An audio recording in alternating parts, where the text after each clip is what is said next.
Então, começando essa gravação aqui do nosso...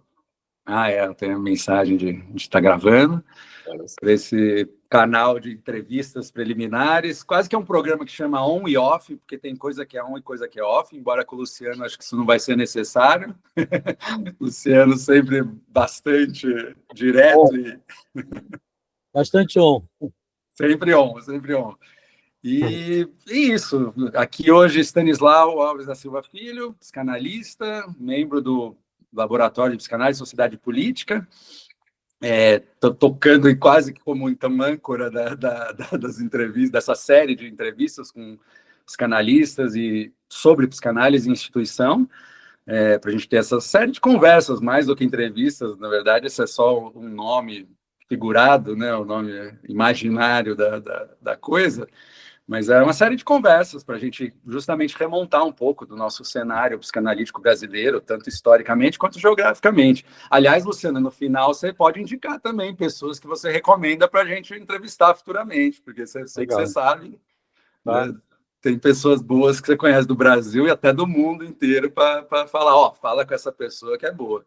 Então, Stanislau aqui hoje, Bruno e Dani me acompanhando, eles vão se apresentar também por si, Luciano também, quando tomar a palavra, diz quem você é, só para quem tiver alguma dúvida ainda, mas aí toca pau. Então, passo aí só para o alô inicial de cada um.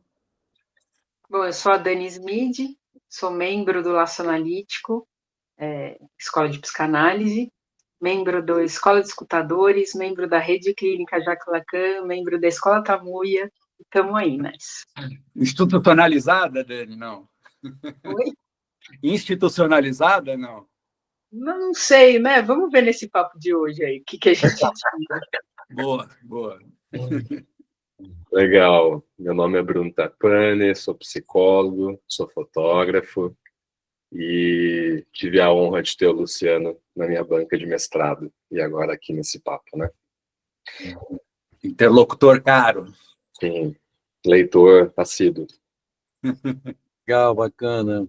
Então, eu sou Luciano Elia, sou psicanalista do Laço Analítico, Escola de Psicanálise, como a Dani também, e colega de escola, e queria dizer assim da minha alegria, antes de mais nada, de estar entre amigos paulistanos, né? Eu tenho muitos amigos paulistanos, eu adoro isso, e vocês são 3 desses amigos, entre os que eu mais gosto, é muito bom estar nesse papo com vocês aqui, a iniciativa aí do Stanislau, cara, pesquisa dele, sempre instigando, o Stanislau é o sinônimo da instigação de ideias e debates legais. Então, essas entrevistas preliminares são um exemplo disso. Então, muito legal estar aqui, muito mesmo. Totalmente recíproco, Luciano, você sabe também da gente aqui, e quando puder, vamos fazer as festas aí no Rio mesmo também, No a gente está Rio. devendo. No Rio, festa no Rio. E, Luciano, então, assim, também até para começar, conta para a gente um pouco do seu percurso mesmo, até como psicanalista, assim, instituição, que instituições você passou, o Laço você participou da fundação, inclusive, né? A Convergência, você já comentou comigo outras vezes, não sei se o Roberto Harari também tinha uma... Enfim, conta para a gente um pouquinho desse percurso teu, que você viu, que você conheceu. Pode até entrar nas instituições de saúde, você que dá área de saúde mental para caramba, né? Você conhece instituições para além da psicanálise tranquilamente, né? Então, onde você achar que vale remunerar um pouco o seu percurso, conta para a gente um pouquinho. E até universitária também, né? Eu costumo dizer que eu vivo em 3 esferas que fazem uma interseção, parecendo assim um nó romeno. É a psicanálise em primeiro lugar, né? A psicanálise como movimento, e aí a palavra instituição, que eu acho que a provocação sua é também em que sentido a gente sustenta a institucionalidade ou não, né? Aí, mas certamente que isso tem uma importância, essa discussão. A universidade e a saúde mental, aliás, na ordem inversa, psicanálise, saúde mental, universidade, 3 campos que se entrecruzam na minha vida, né? Então, eu vou falar um pouquinho, vocês também me regulam aí no diálogo, vamos fazer uma coisa descontraída, e assim, também em termos do tempo, sabe, quiser balizar, intervir, cortar, sem problema nenhum. Boa. Então, eu tenho que começar dizendo que eu me formei em 78, né?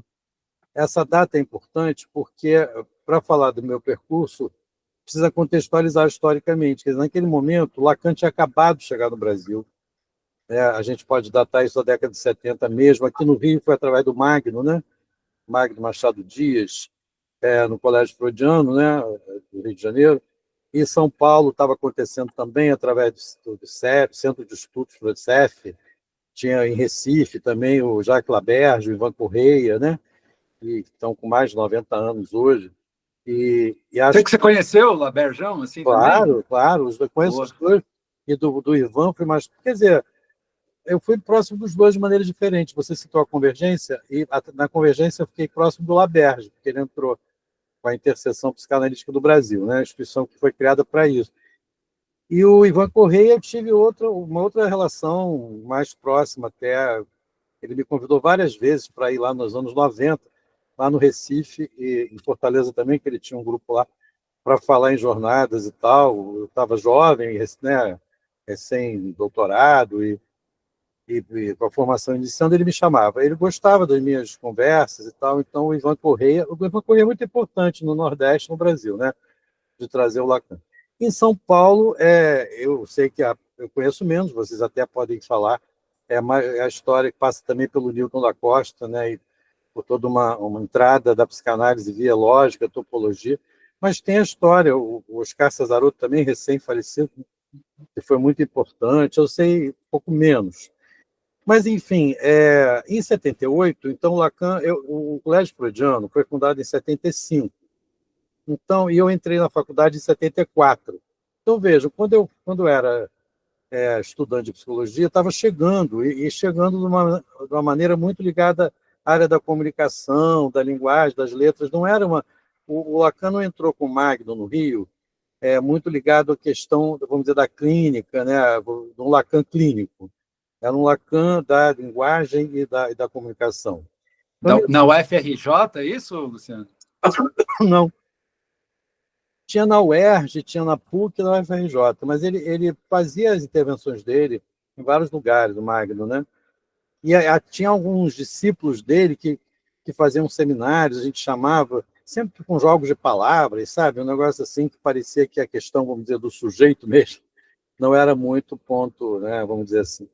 Bom, mas eu tive alguma coisa, eu preciso dizer isso logo, sabe? Assim, eu acho que um anjo da guarda me protegeu de ingressar na formação, porque eu, né, muito jovem, na faculdade, saindo da faculdade em 78, tinha tudo para ter ido para o Colégio Freudiano, porque era a instituição lacaniana do momento aqui, recém-chegado.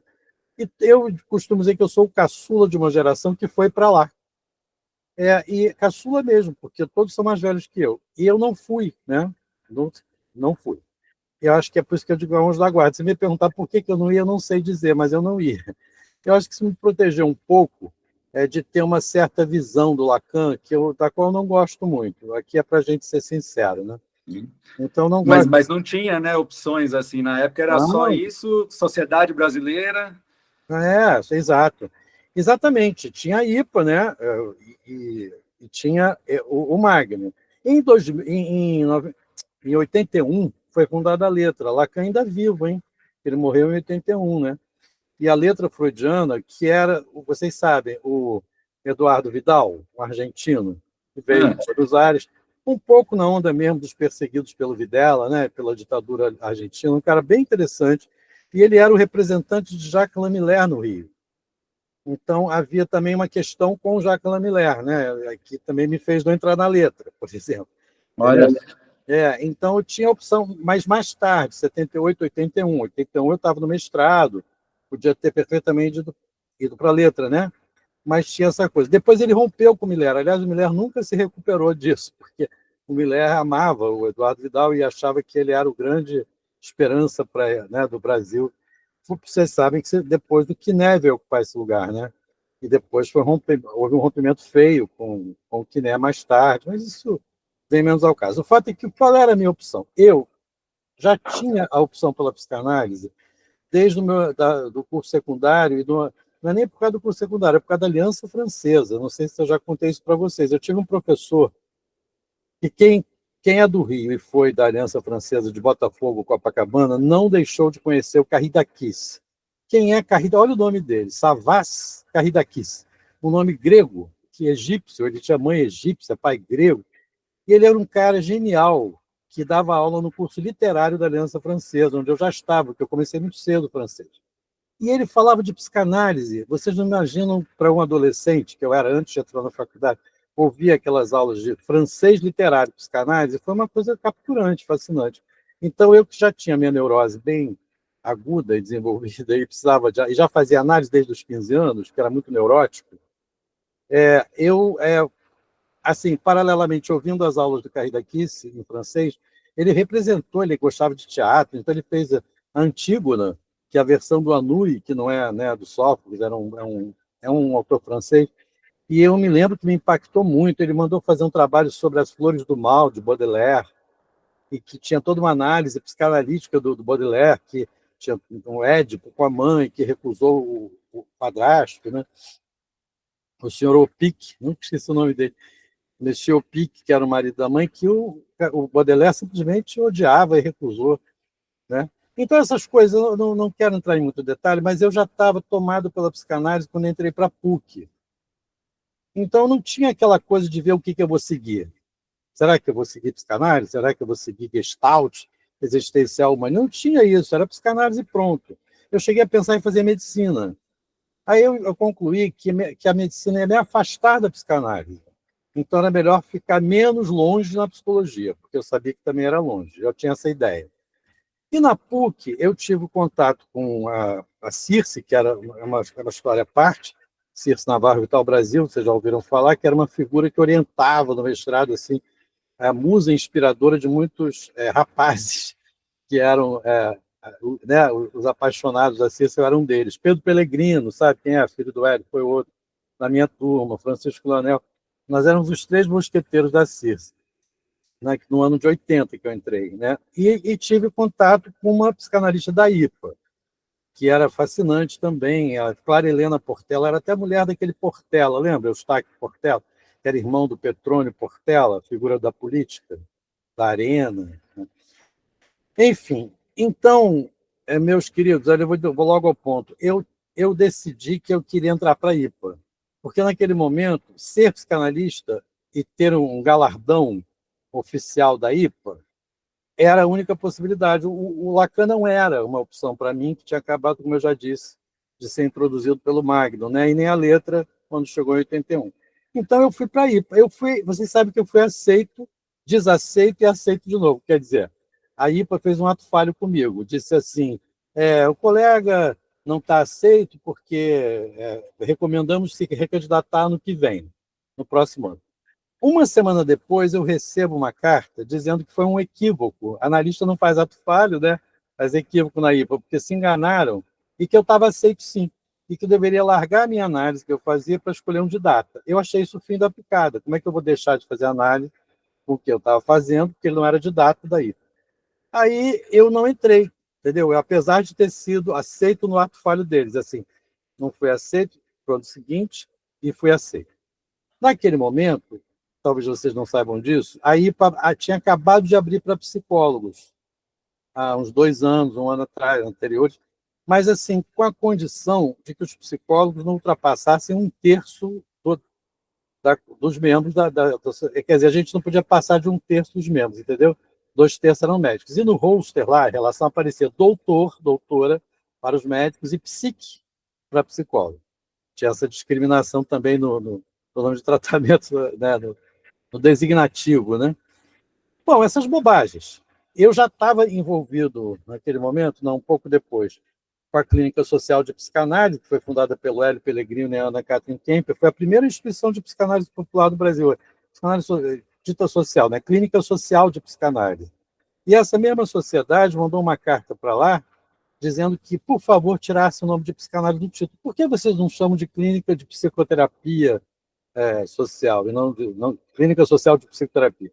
E nós mandamos ruidosa banana para eles e continuamos chamando de clínica social de psicanálise. Mas isso é um dado importante. A IPA não queria que a clínica se chamasse de psicanálise.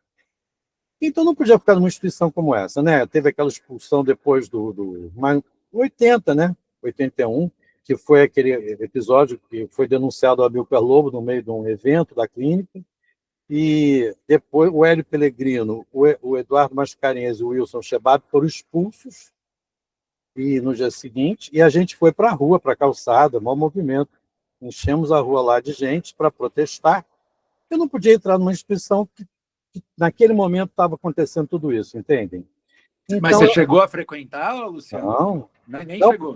porque quando a carta veio dizendo que eu tinha que escolher um analista da lista, Você já... um ar na lista, eu já desisti daquilo. Eu disse, eu não vou mudar de analista para começar a análise que eles determinaram, que era o de data. Eu sabia dessa regra.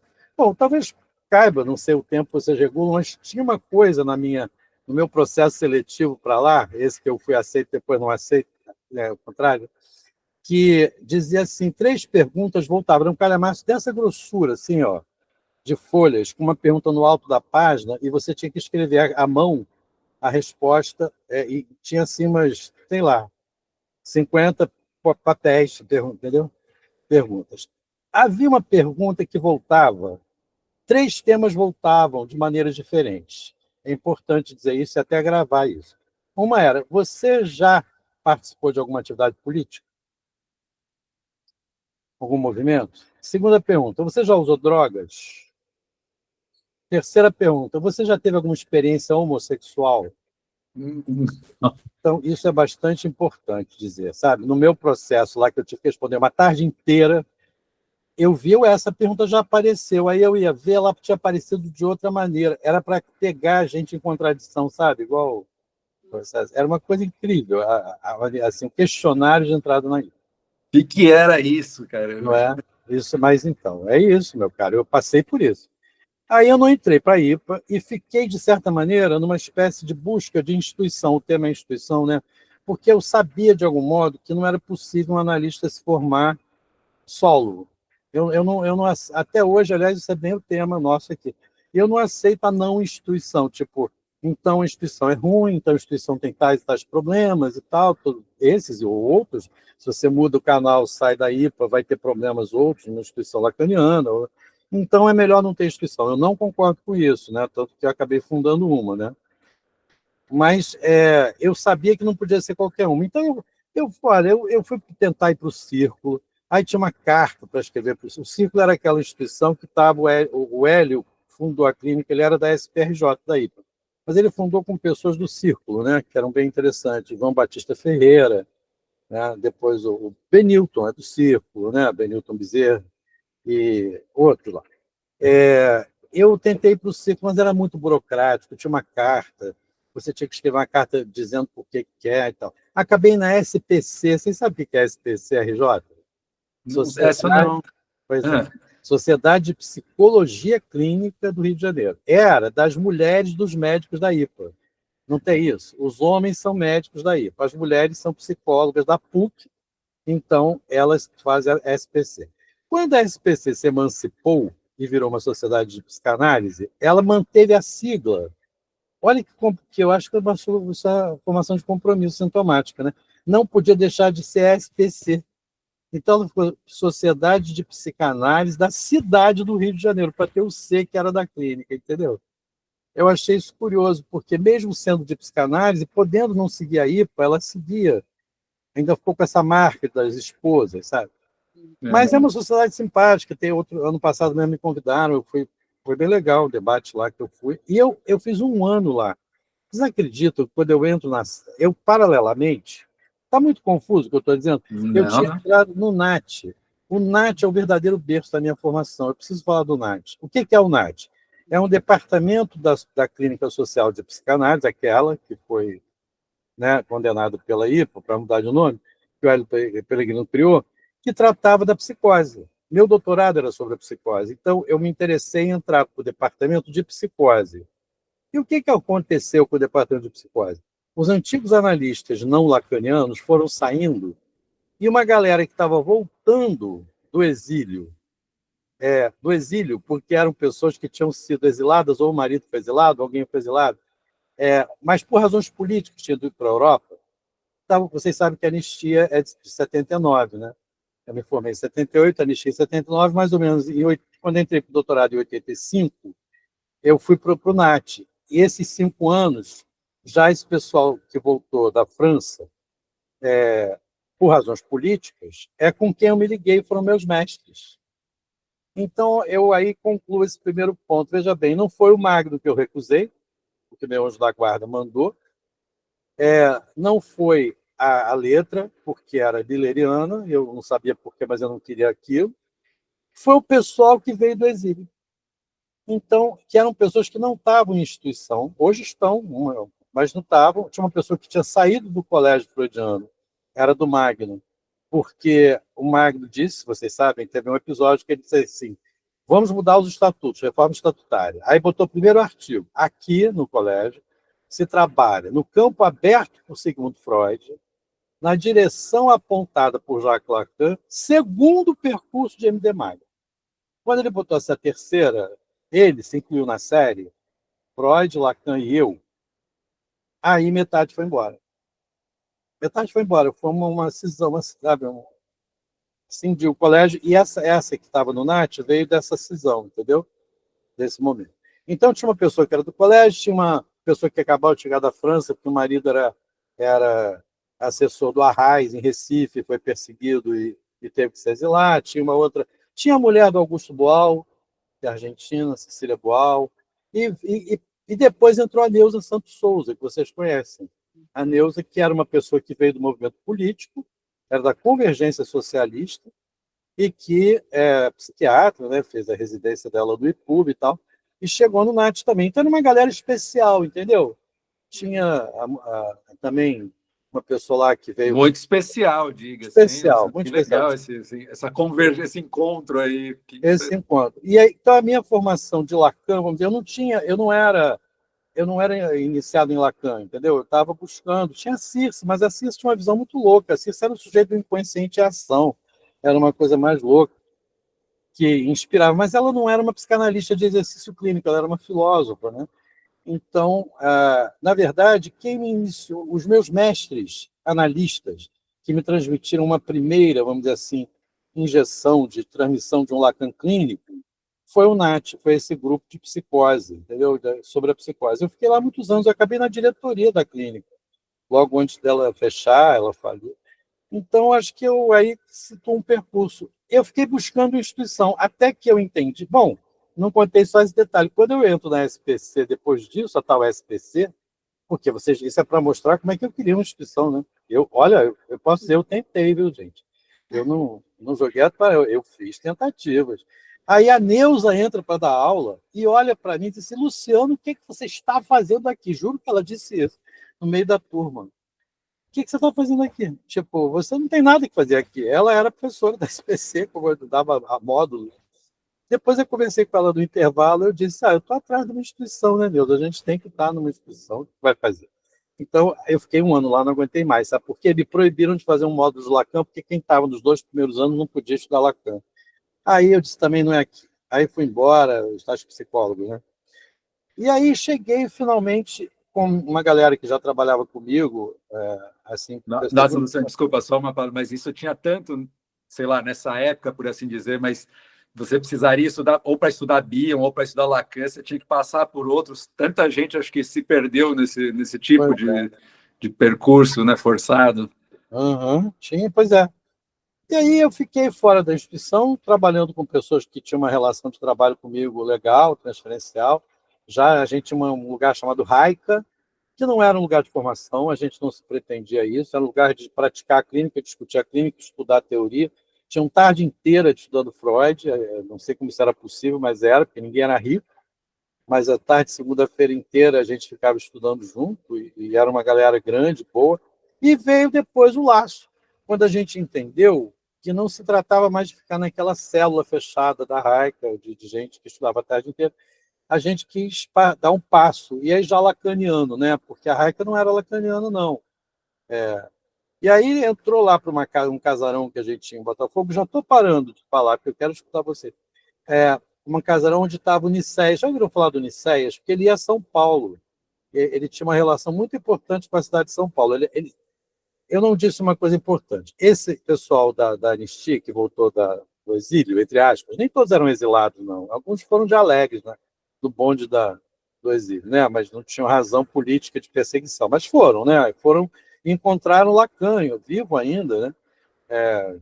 frequentaram o seminário, Maria Isabel Lins, por exemplo, pessoa conhecida. E o Nicéias é uma galera nordestina. É preciso dizer a vocês, eu não sei se vocês sabem disso, existia uma geração nordestina. Assim como na música, baianos e novos baianos, não teve? Caetano, tá, depois tem os novos baianos. Tem uma galera nordestina que eu não sei se em São Paulo ela repercutiu, aqui no Rio, esses nordestinos vieram para o Rio, sabe? É isso que eu ia pedir para você contar. Acho que para São Paulo e mesmo para baixo daqui tem pouca inserção. A gente precisa ouvir muito isso, registrar muito isso, Luciano. Conta. Você sabe que a gente conversou com o Jairo Gerbasi também, ele contou um pouco dessa inserção, tanto do Laberge quanto de outros caminhos do círculo também psicanalítico da época, que acho que tinha em vários lugares mesmo do Brasil, né?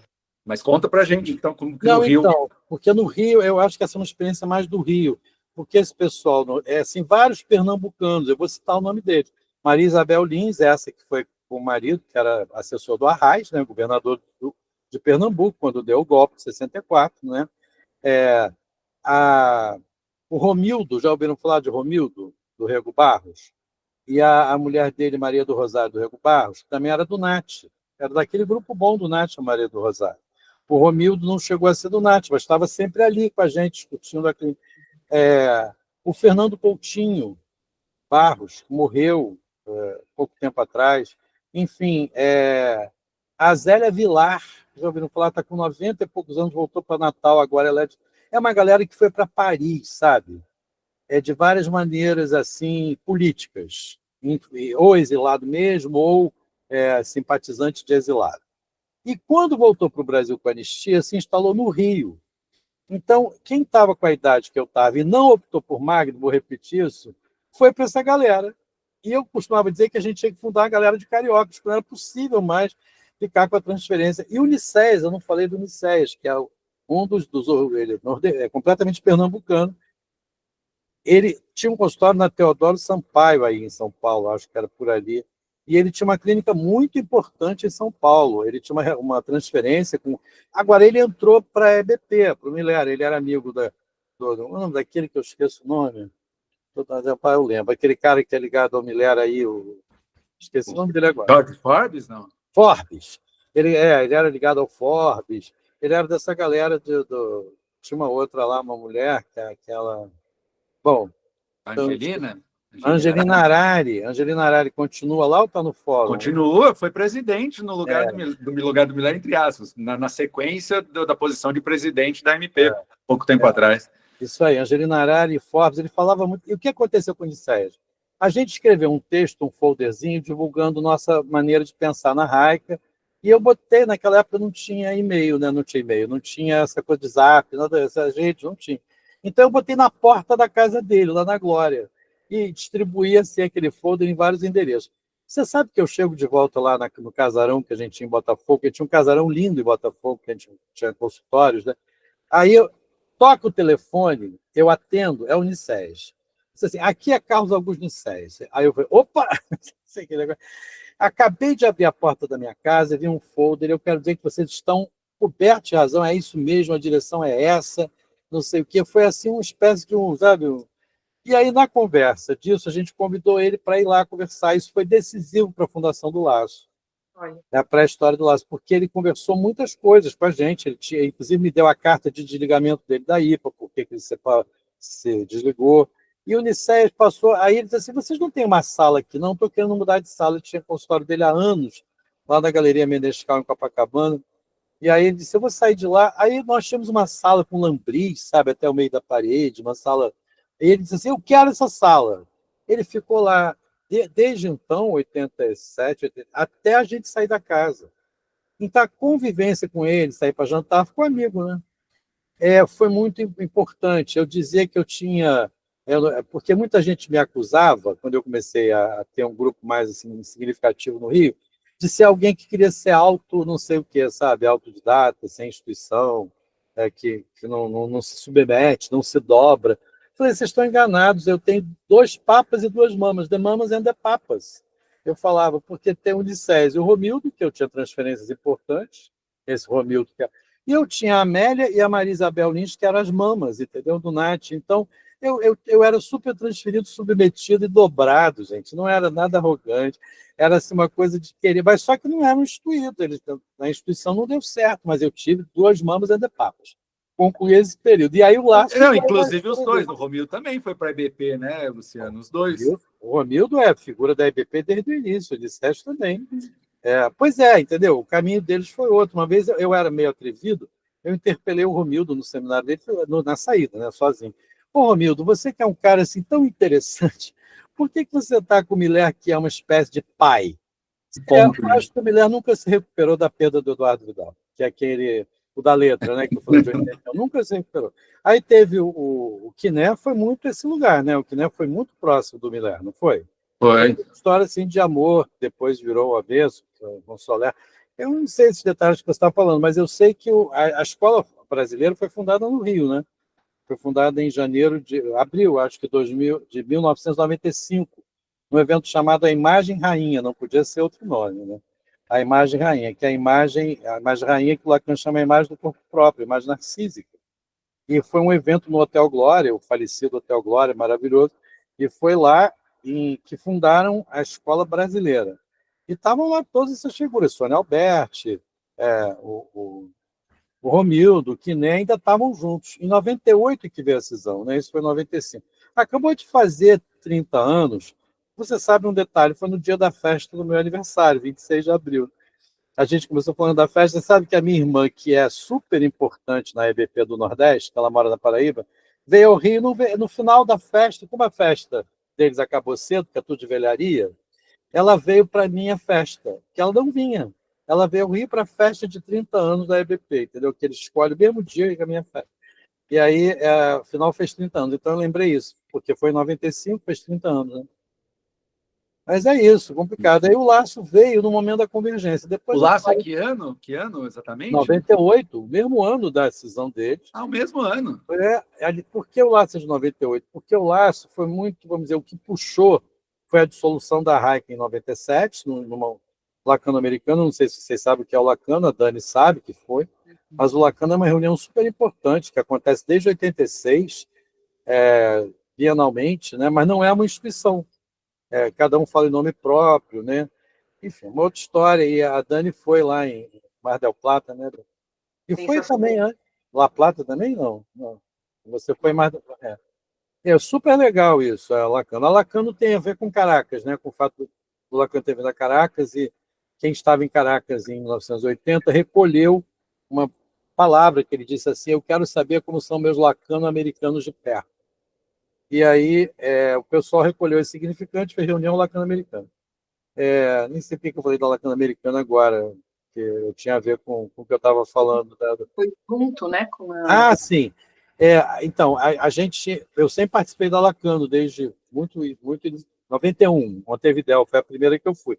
É de 86, nunca deixou. Vai ser a próxima, né? Vamos todos para lá, gente. Bruno Tarpani, Stanislau, vamos para Lacano. Né? Não precisa estar em instituição, fala em nome próprio.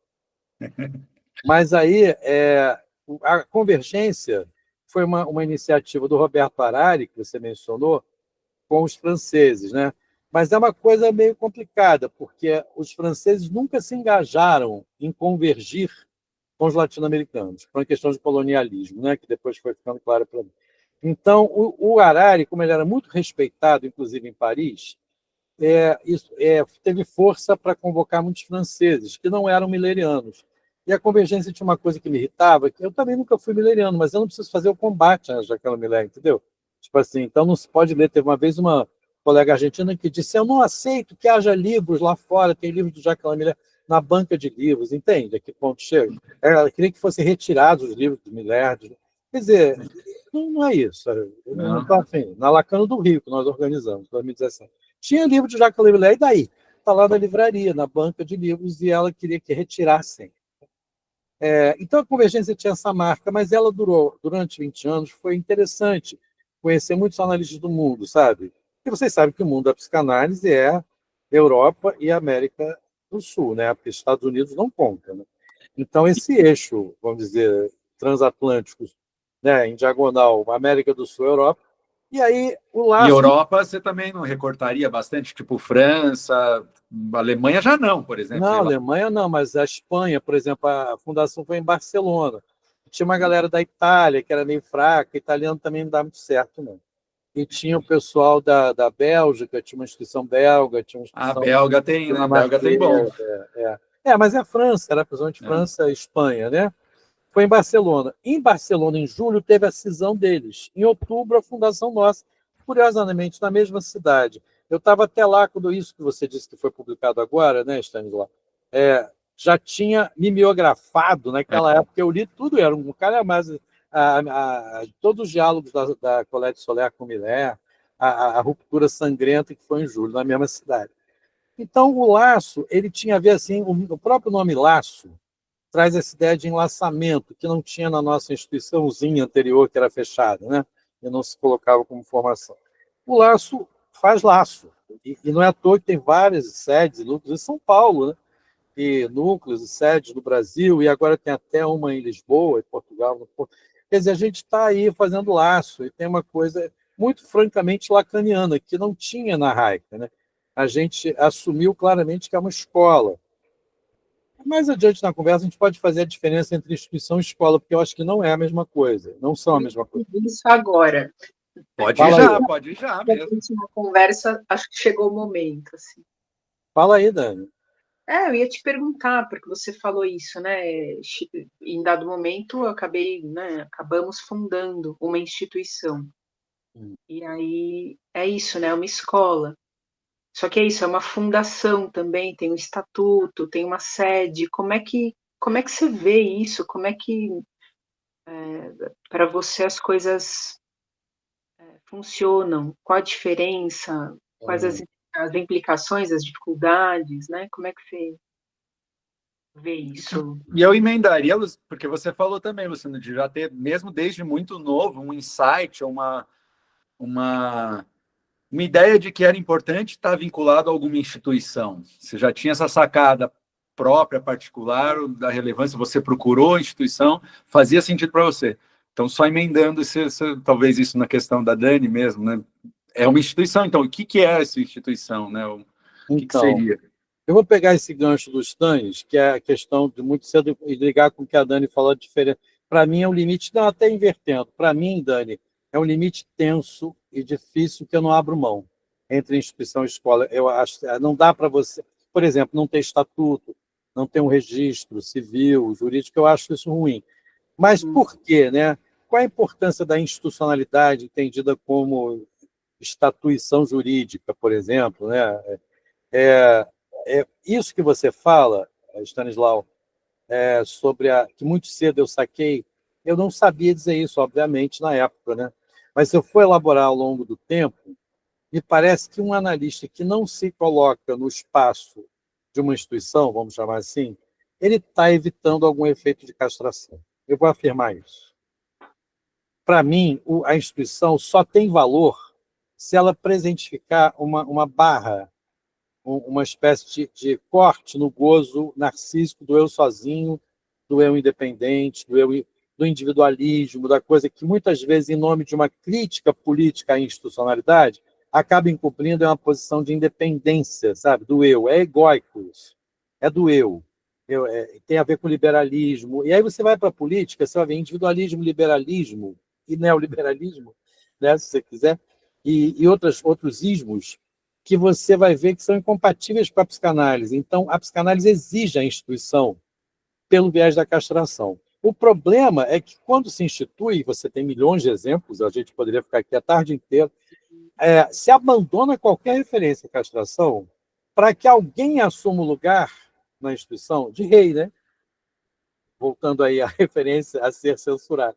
Quer dizer, se tem um rei, como é que vai operar a castração no sentido analítico, né? Quer dizer, a gente vai reeditar o pai da horda, quer dizer, não tem que assassinar ele?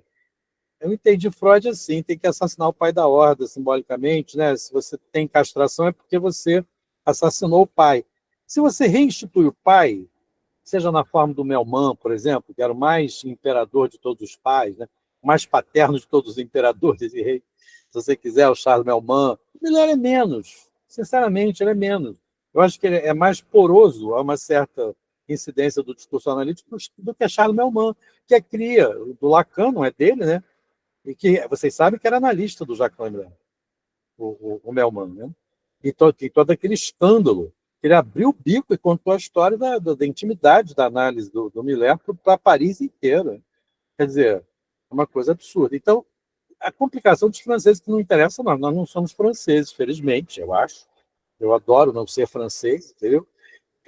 Então, assim, vai ser um problema deles, mas você vê, quer dizer, se você, em nome do que eu estou chamando de efeito de castração, que barra o eu narcísico, individualista, liberal, que tem liberdades individuais para pensar a psicanálise, porque sou livre, porque sou crítico, porque esse tipo de discurso.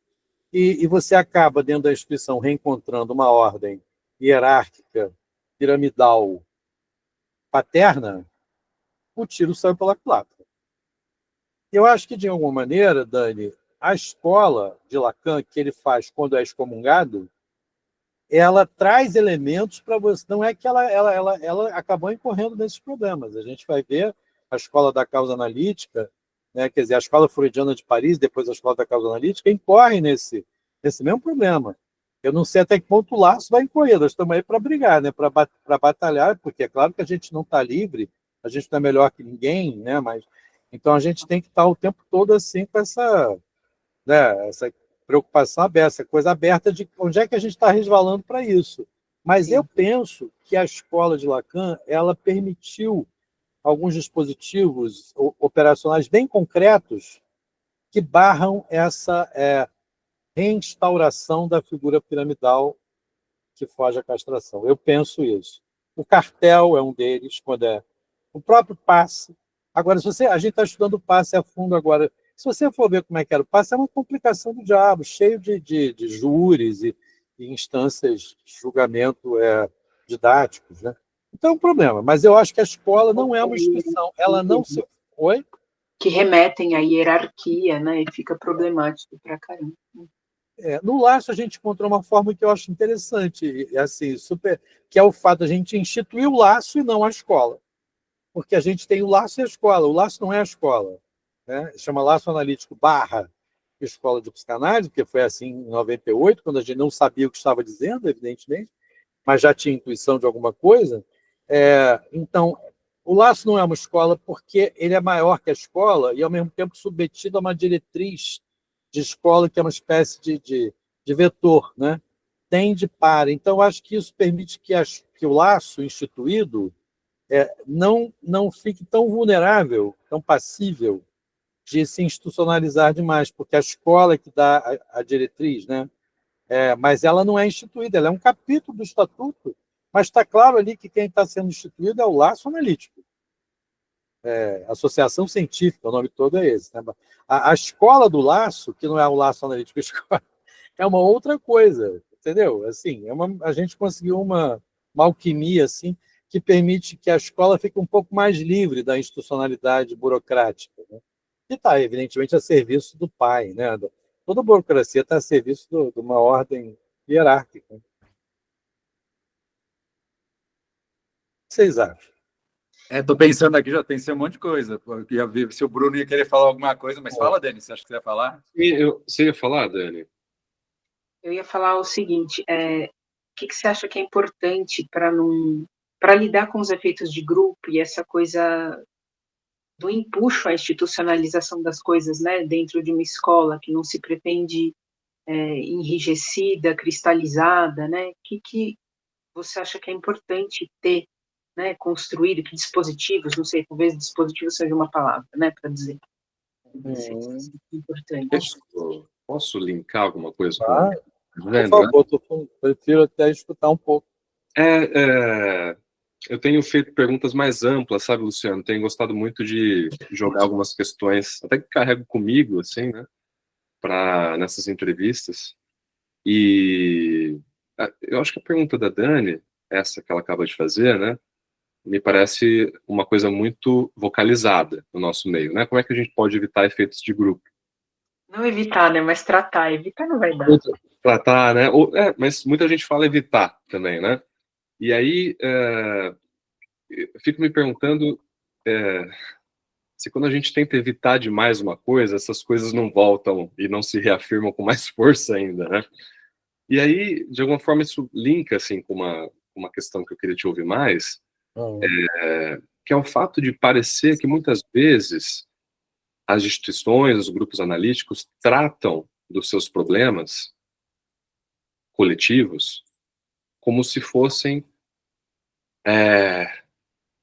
únicos e exclusivos da psicanálise, né? Como se os problemas institucionais entre analistas fossem de uma natureza que muitas vezes não pudesse ser encontrado em outras conjugações institucionais, né? Ou que as soluções que a gente poderia dar a esses problemas deveriam ser estritamente analíticas, seja lá o que isso queira dizer, né? Então, eu queria te ouvir mais sobre se você concorda, né, que o coletivo analista, vamos dizer assim, sofre de problemas institucionais singulares a esse conglomerado, vamos dizer assim, ou se a gente poderia se beneficiar de uma certa... de outras experiências de grupo, de outras experiências de solução, de saída, de pensar agrupamento. Me vem à mente um conjunto assim, de experiências que atravessou um pouco minha formação como pessoa, né? São as experiências anarquistas, né? Que são muito, muito variadas, propositivas, sobre diferentes dinâmicas, para se evitar poder, para se colocar rotações de poder, enfim. Queria te ouvir um pouco isso, porque a minha impressão às vezes é que a gente pensa que estamos lidando com problemas muito únicos, a psicanálise, e que a psicanálise deveria encontrar as soluções dela. Não sei se... Luciano, posso brincar mais também, já que você queria ouvir? Deixa eu fazer mais 2 emendos também, para bagunçar mais também, se possível, da melhor maneira, instigando, talvez, espero. Não, porque eu estava pensando também, na completa esteira das duas formulações, da Dani e do Bruno, conversando, acima de tudo, aqui entre a gente, mas primeiro eu fiquei refletindo 2 coisas, né? Uma foi quando você conta, né? Você foi acusado, você tinha essa intuição de que era necessário, ou era interessante uma instituição psicanalítica, embora acho que a gente tem realmente muita coisa para conversar sobre isso, talvez nem aqui seja suficiente.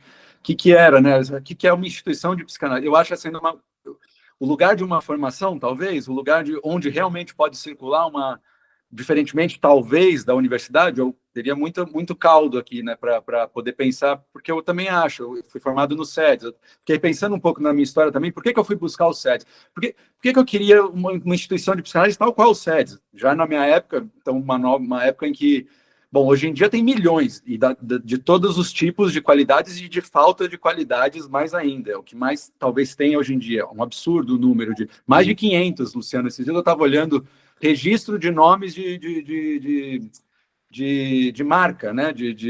Quando você abre uma instituição SA, né? Cara, de psicanálise tem mais de 500, assim e nitidamente várias que misturam anjo, que misturam coisas assim que não fariam muito sentido, que você nota que não é o que a gente chamaria talvez de psicanálise mesmo, assim, né? Enfim. Mas já na minha época tinha outras possibilidades, mas eu fiz questão do SEDS e eu realmente reconheço que isso para mim fez muita diferença. Eu reconheço que foi para mim uma formação dentro de uma instituição, de uma certa coisa que para mim também talvez só aconteça dentro da instituição, nos corredores dessa instituição, nos corredores da onde certa tradição é minimamente cultivada. Eu tenho um pouco dessa sensação. Tem um lugar que não é em qualquer lugar mesmo, né, que acontecem certas coisas. Mas isso, fiquei repensando nisso. Foi bonito você contando, então você foi acusado de, logo você que já tinha a sensação de que a instituição era importante para que não se formasse nem a hierarquia, para castração, você era acusado de não querer castração, logo você... Quando você funda, quando você contribui para formar laços, né? É engraçado essas coisas, né? Bizarro.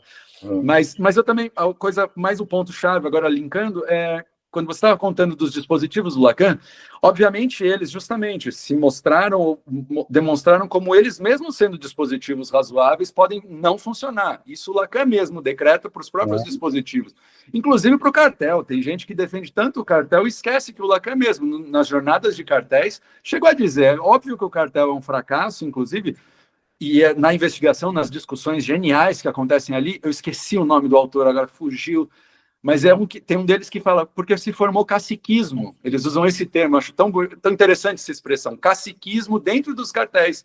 E não é porque os mais favoreciam ou não isso, embora a gente pode até entrar nesse mérito, mas por conta bom, a gente falou dos efeitos de grupo, formações de grupo, também vale nuançar o que poderia ser isso, né? Mas mesmo ali, com todas as regras que poderiam talvez evitar, até elas podem se tornar burocráticas, né? Então, tem isso. Qual é a postura? Como que a gente... Né, em que âmbito a gente... Porque até isso, um bom dispositivo pode virar uma burocracia infeliz, assim, né? Facilmente. Pode. Mas isso não precisa ser um destino necessário. A gente pode insistir em, né, retomar o dispositivo, refundar. Mas, enfim, muitas coisas que vocês colocaram com essa... Só uma coisa que a Dani falou, que é efeito de grupo, né? Que eu concordo, não são elimináveis. Não é eliminável a ideologia na ciência, como não é eliminável o gozo do fantasma na experiência do desejo, do sujeito, enfim. A gente poderia dizer vários não elimináveis, né? E os efeitos de grupos são desse tipo, não é para ser eliminado. Eu não sei nem se é evitado, né? Como disse o Bruno. Evitar demais performaticamente convoca. Né? Mas, enfim, acho que eles... Olha só, gente, até para começar a responder o que eu acho importante que o Bruno falou, para eu discordar, porque eu concordo com a pergunta. Com a primeira, eu acho que a fala do Bruno tem duas partes, né? Quer dizer, será que os problemas das instituições são únicos e peculiares, idiosincrásicos, enfim, são problemas que só acontecem com instituições psicanalíticas? Eu acho que não, eu concordo com isso. Efeito de grupo, por exemplo, em toda parte. Aliás, basta pegar a universidade, que não é uma instituição psicanalítica, e eu diria até que na universidade tudo é mais cruel e violento do que nas instituições psicanalíticas. Isso não é por acaso, eu tenho experiência das duas. Né? Quer dizer, a universidade pode ser muito mais cruel, no sentido de que o sujeito está excluído de saída, né? Salvo a exceção que entra, por exemplo. Mas, enfim, eu acho que não são problemas, Bruno, exclusivos nossos, né? Das instituições psicanalíticas, eu digo. Elas acontecem em outras modalidades ou configurações institucionais. Entretanto, tem matizes que são próprios da instituição psicanalítica, porque o discurso analítico opera. Né? Eu queria dizer isso naquela hora, quer dizer, eu sou um psicanalista que quando... Eu não comecei lacaniano, mas quando eu me tornei lacaniano, se eu puder dizer assim, eu tornei para valer, cara. Eu tomei isso a sério. Eu quero tirar as consequências desse ensino do Lacan até onde eu puder. Isso, eu preciso dizer isso. É uma coisa. Eu não quero relativizar. O anarquismo, por exemplo, me parece não colaborar nessa direção. Ele vai em outra direção, discursiva, né? O antidiscursivo, o anarcodiscursivo, sei lá. Mas, de qualquer maneira, o anarquismo não me parece uma solução. Na segunda parte do que você fala, né, Bruno? Você diz, mas será que a gente não poderia se beneficiar de outras experiências que ensinam? Eu acho que não. Eu só quero encontrar soluções no discurso analítico. Ou seja, eu quero que as respostas a esses problemas de efeito de grupo, como diz a Dani, o Stanislau também retomou, eu acho que, vamos dizer, o tratamento disso, eu gostei da ideia de tratar dos efeitos, né, e não evitar ou eliminar, vamos tratar. E eu acho que o discurso analítico é poderoso.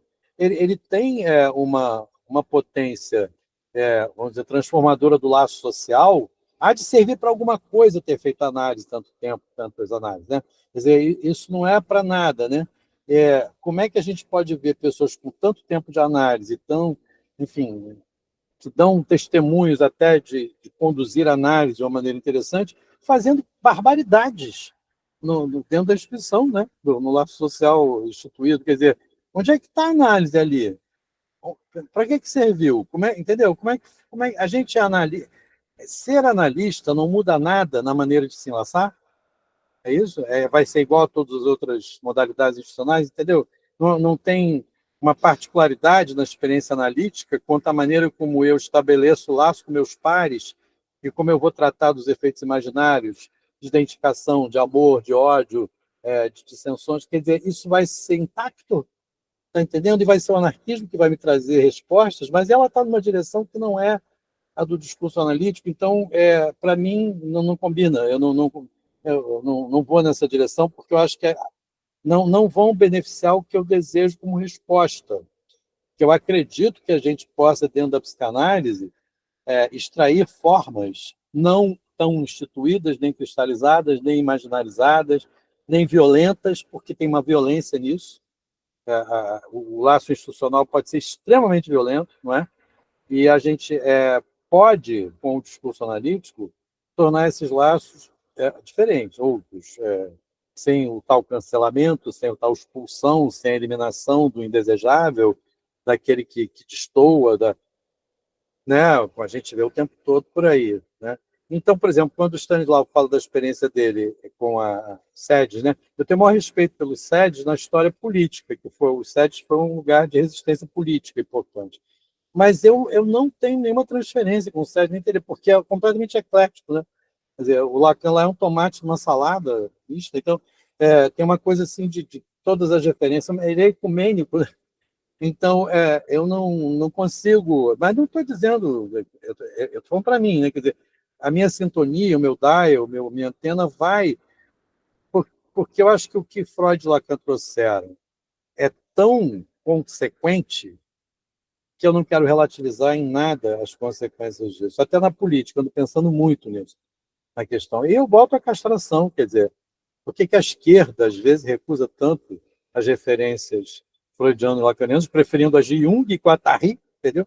E Marcuse, que recusa a pulsão de morte, recusa a castração, recusa a opção de morte. Você vê um monte de gente, eu estou fazendo uma pesquisa com isso, um livro novo. Por que tem uma série, começa com Jung, que é mais perto de Freud, tá? E vai até Sami Ayush. Sabem quem é que está aí? Jovenzinho, marroquino, animado. Você vai, passa por Florent Gabarrón Garcia, que escreveu o livro sobre a história popular da psicanálise, passa por Guattari, Marcuse, na Escola de Frankfurt. Toda essa galera recusou a castração, recusou a pulsão de morte. Por quê? Então me interessa, sabe, perseguir, eu sou meio persistente, né? Eu quero perseguir essa direção de resposta, por isso que eu não adotaria as soluções de outras experiências, Bruno, nesse sentido. Não respeito, admiro autores, mas eu não me causam, né? Vamos dizer, não me causam, no sentido de segui-los, essa direção, por exemplo. Não sei se eu... Eu acho muito interessante isso que você está dizendo, mas gostaria de fazer só um acréscimo a isso, assim, né? E aí me vem uma coisa que me parece uma sensação que eu tive, né, ao ler esses dois autores, né, o Freud e o Lacan, durante a pesquisa de mestrado, né? E é claro que não dá para recobrir a imensidão da obra dos dois e há vários momentos de contradição nos assuntos da formação, né? Mas me parece que o Freud tinha uma visão muito mais modesta sobre o que uma análise poderia fazer em alguém do ponto de vista moral, cívico, né? Enquanto que, não é que Lacan fosse um idealista, vamos dizer assim, mas me parece que ali existe um destaque de outra qualidade, de outra diferença, né? Com relação ao que uma análise pode fazer em alguém, e sobretudo na sua formação, que me parece que funda não que isso não estivesse na IPA, em alguma medida também, né? Mas funda um campo de expectativas sobre o que uma análise faz com alguém que vai produzindo um certo campo de ideais, né? Às vezes do ponto de vista moral, às vezes do ponto de vista do que os analistas poderiam fazer como grupo, pós-análise, a partir da análise. E aí, eu fico me perguntando, e queria saber da sua parte, né? Quando você diz que, olha, a gente pode extrair do discurso analítico mais consequências do que a gente tem conseguido até então. Não sei se estou colocando algumas palavras na tua boca. Não, mas está bem, está assim. Mas no sentido de, recentemente, só para usar um exemplo, né, eu trombei numa situação institucional com uma carta onde houve ali algumas querelas de chapa, votação, tudo mais. E eu acho que aquela carta tem uma certa importância como documento histórico que apresenta algumas repetições, né, institucionais, e o discurso analítico, o termo discurso analítico aparece na carta, como se aquele grupo tivesse mais apropriado do que é o discurso analítico em comparação com a chapa que estava ali, né, competindo e jogando o tabuleiro sujo das burocracias e das massas, né? Então, eu fico me perguntando às vezes se o discurso analítico não vira simplesmente um jogo de palavras, uma certa bandeira. Não, nós somos detentores do discurso analítico, nós estamos mais a par do discurso analítico que vocês. E aí eu fico assim, bom, operacionalmente dizendo, o que isso quer dizer, né? Colocar o discurso analítico do ponto de vista institucional para funcionar, né? Porque ele vira muitas vezes uma certa carteirada, né? Você não está tão no discurso analítico quanto eu. Mas aí quem não está no discurso analítico é quem dá carteirada, meu amigo. Então, vamos levar a sério o discurso analítico. Não é para usar como carteirada. Você deu um exemplo, inclusive, que eu interrogaria como história de chapa. A democracia representativa e eleitoral, ela tem a ver com a psicanálise?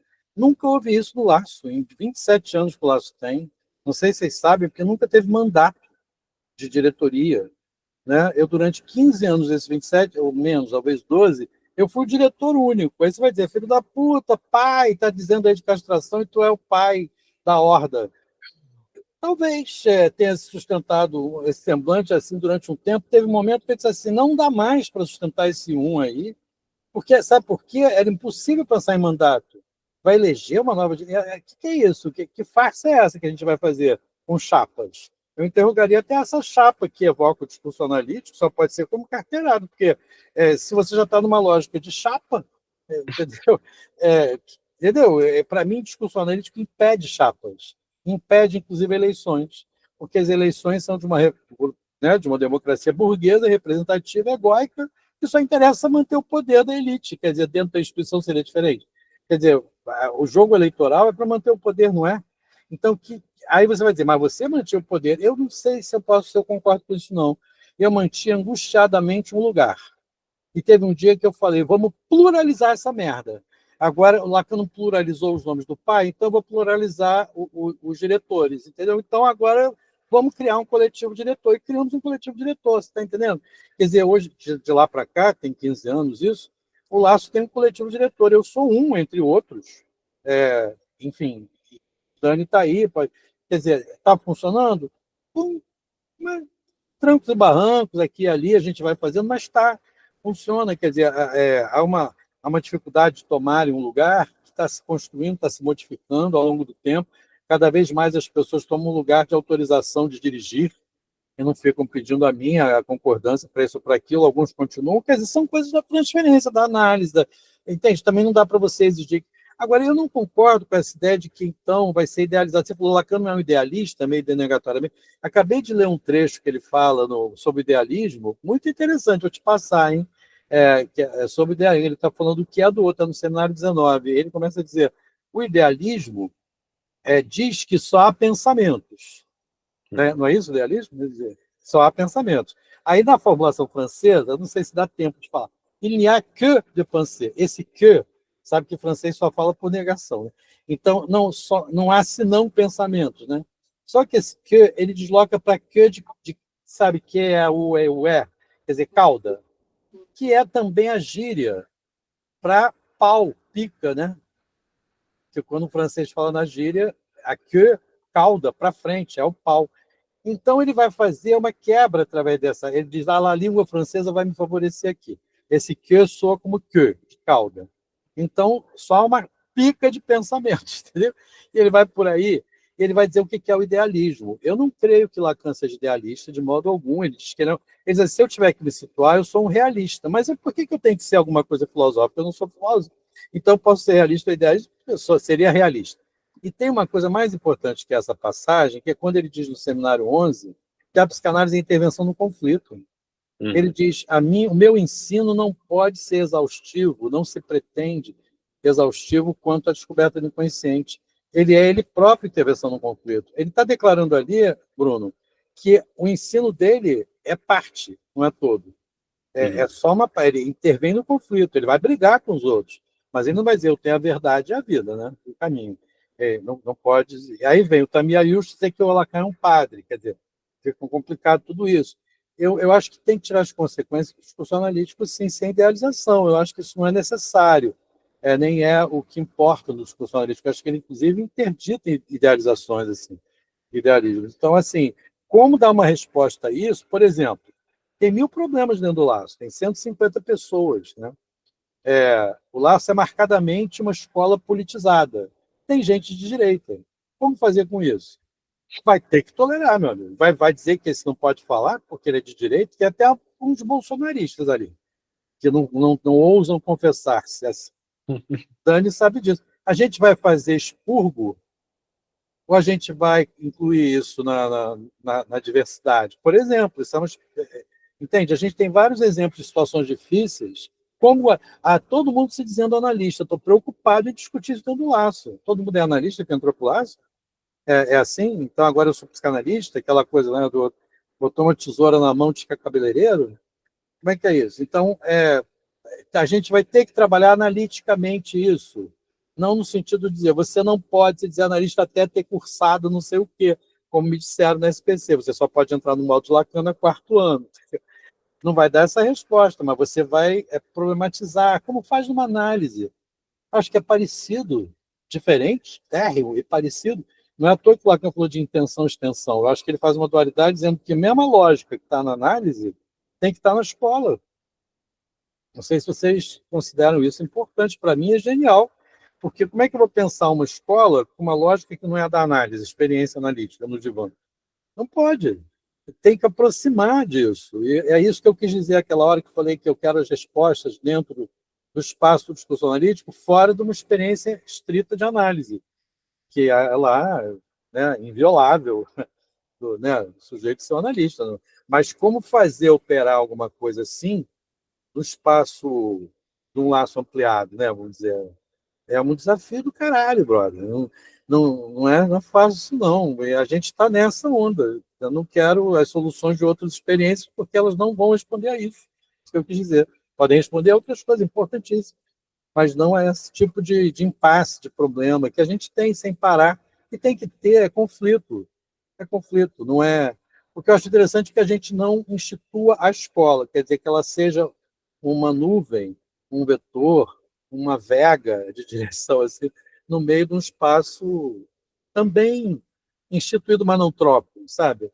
Eu acho que o Lacan tem aquela forma do pouco disso, pouco daquilo, né? Pouco de sentido, pouco de realidade, pouco de instituição, sabe?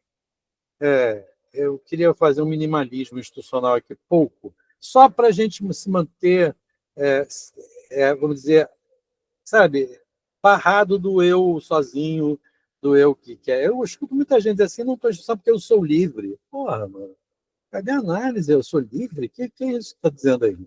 Livre de quê? Da castração? Está livre, né? Está livre do desejo, está livre da lei, está livre da interdição, está livre do que restringe o mundo. Por que você está livre aí? Falando pra caralho. Genial, não, mas genial, Luciano. Acho que você falou pra caramba e muito bem, impressionante. Acho que sim, já vamos nos aproximando de finalmente, ou pelo menos... Sem beber quase. Né? Depois você edita isso aí. Não, acho que é bom. Nem tem, cara. Acho que é muito precioso, porque toda essa volta tocou em muitos pontos. E, obviamente, eles merecem e caberiam ser destrinchados ainda mais mesmo. Mas nossa, eu fiquei muito contente com essa reflexão toda que você estava fazendo. Acho muito precioso pois existe uma diferença entre, sim, essa não toda instituição, ou pouca instituição. Sim. Adorei esse sintagma propriamente, inclusive. Mas, assim, porque tem um pouco disso. Agora, qual pouco disso? Pouco e nada, pouco e pouco, né?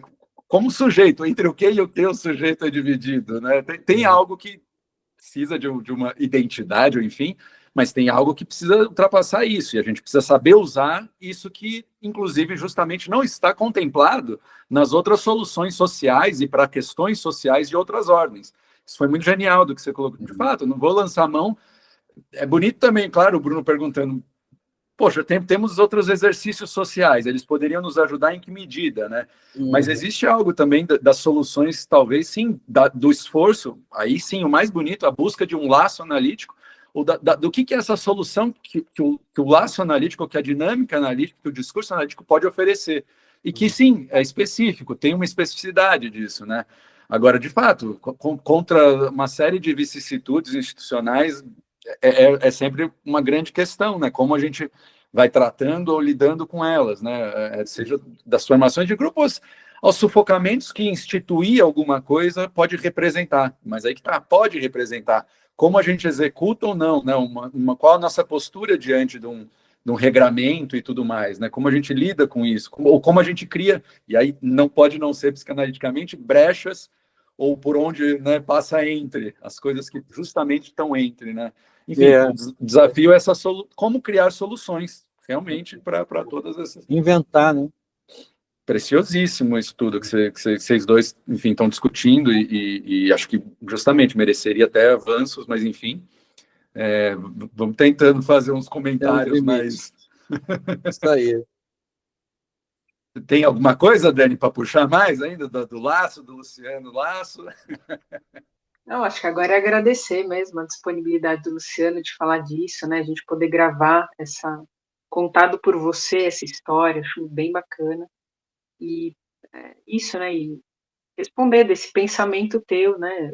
Só estando dentro de uma escola para saber como é que é foda. É foda. Claro.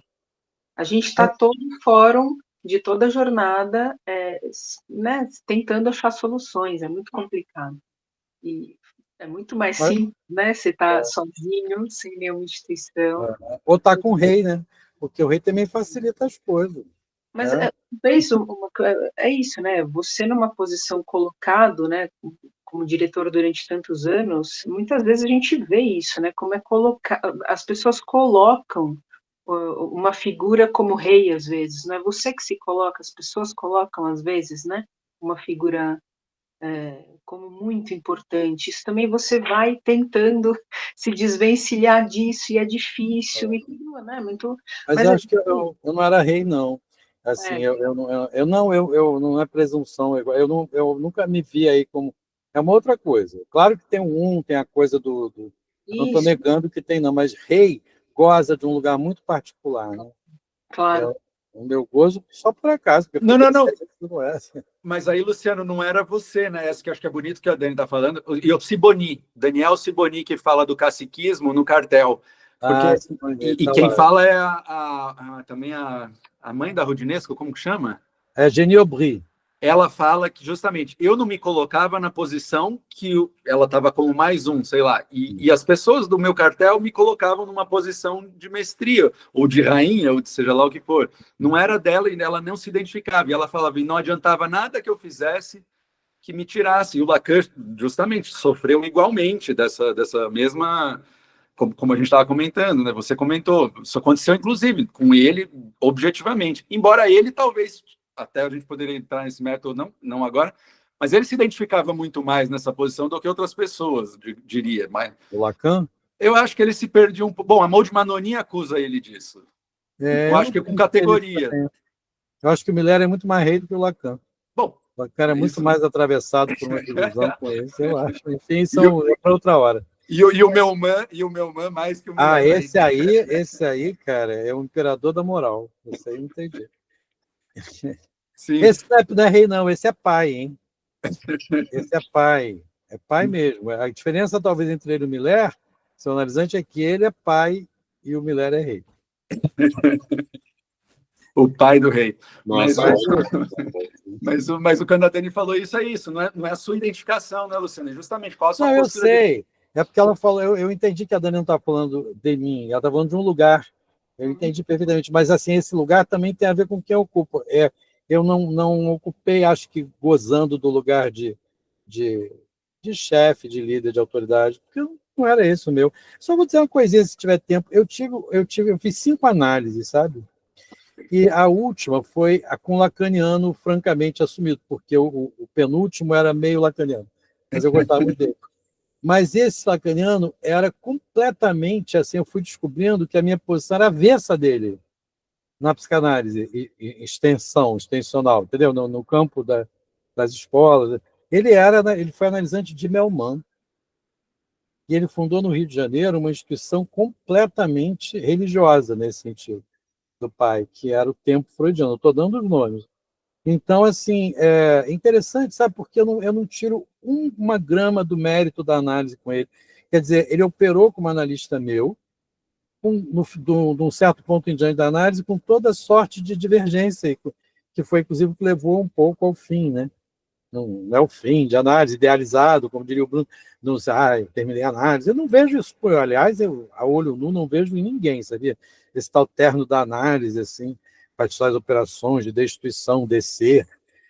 Eu vejo o fim sempre um pouco no esbarrão no tranco, né? Como foi o meu, sabe? Mas não foi pouco, foi importante ele ser alguém que sustentou muito bem para mim o lugar de analista e ser uma besta completa do ponto de vista do entendimento do Lacan, entendeu? Quer dizer, eu achei isso interessante de dizer, porque a minha análise mais importante, eu tenho muito assim, satisfação de ter tido essa experiência de análise com ele, ela é um cara que eu não seguiria jamais, fosse isso, mas não tinha condição, eu ia matar ele ou ele me matar, não é possível. Entendeu? É isso. Mas a Dani falou em agradecimento, como é que vai agradecer? Quem agradece sou eu, cara. Estar com vocês três aqui foi um prazer assim, imenso. Eu gosto muito de vocês, gosto muito dessa conversa e da maneira que a gente conversa. Então, eu que agradeço, na boa, sem formalidade. Genial. Fala aí, Bruno. Não, quero mandar um abraço para todos vocês. Foi ótimo, gente. Eu quero encontrar todo mundo no Rio. Eu quero mandar um beijo para vocês três e quero todo mundo no Rio aqui na minha festa. Ano que vem, eu já falei a idade, não tem jeito, né? Vai ser 70, né, brother? Aí vai ser foda, porque eu não tô achando nada. Eu até tô com a camiseta do Medo e Delírio, tá vendo? Não, brother. É do Medo e Delírio em Brasília. Eu vou dizer, não, brother, 70 não. 70 não. Porra. Não, mas isso tem a jornada, né, Luciano? A gente vai, Rio, pô, vai ser. Mas não sei se os Stanley e eu podiam vir para a jornada em outubro, né? Vamos tentar. Opa, com certeza. Vamos que vamos. Traz eles aí, Dani. Vou levar. Beijão, gente. Então, um abração. Para a gravação aqui. Isso. Aí a gente se despede sem